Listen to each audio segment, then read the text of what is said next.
យោងតាមគម្ពីរវណ្ណៈចំពោះ12ខ7ដល់ខ10បានចែងថា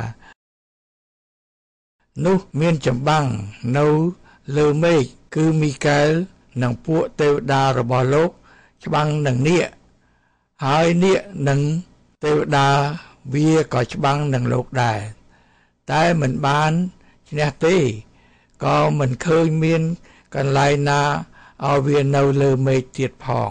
នោះនាគធំត្រូវបោះទម្លាក់ទៅគឺជាពស់ពីបុរាណដែលឈ្មោះហៅថាអរិយហើយសាតាំងផងដែលបាននាំឲ្យលោកីទាំងមូលឲ្យវង្វេងចេញវាត្រូវបោះទម្លាក់ទៅផែនដីវិញព្រមទាំងពួកទេវតារបស់វាផងនាគ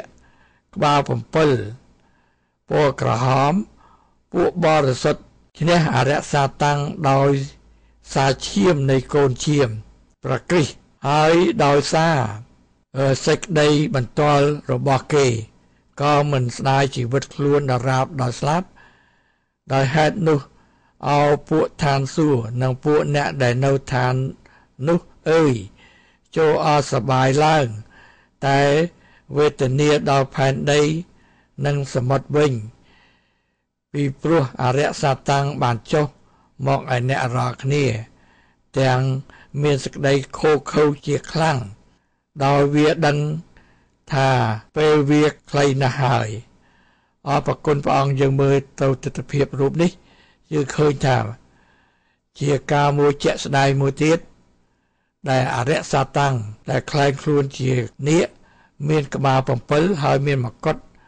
7នៅលើក្បាលវាហើយលៀនអណ្ដាតចេញមកលបួងពួកដែលនៅផែនដីនេះយើងឃើញមានពួកបាប៉ូដែលពាក់មួកហើយនឹងពួកទាហានព្រមទាំងពួកអ្នកមាននៅផែនដីហើយដូច្នេះហើយបានជាការដែលវាច្បាំងនឹងលោកមីកែលនៅលើមេឃនោះនិងពួកទេវតារបស់លោកនោះវាត្រូវទម្លាក់មកផែនដីហើយដូច្នេះហើយបានជាកពីបានប្រាប់ថាអរិយសាតាំងនេះ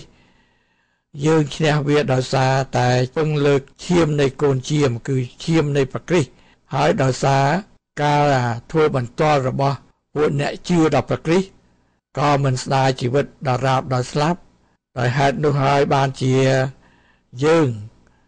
បានអរសប្បាយនឹងពួកនៅឋានសួគ៌គេក៏អរសប្បាយតែពួកពីព្រោះ